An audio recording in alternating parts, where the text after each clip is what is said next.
first bite, I was like, wow, there's no comparison to me. The biggest debate of the century, Popeyes versus Chick-fil-A. That's like a little too big of a bite.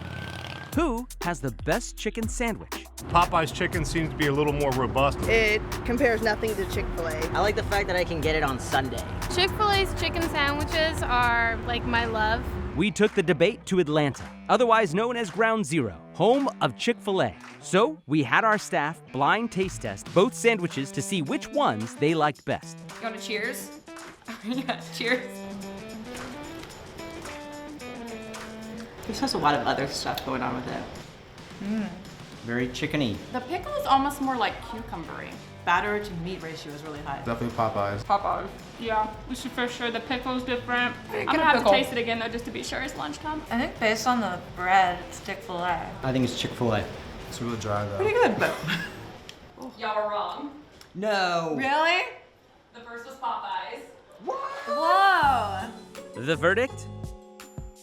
I would eat Chick-fil-A over and over and over again with a chicken sandwich. They're both good, but like Chick-fil-A has that taste that's been around for years. Popeyes. Popeyes. Who'd have thunk it? Probably stick with Chick-fil-A, probably. If I had to The eat pickle's a better. chicken sandwich, it would probably be the Popeyes one. But I would never order a chicken sandwich.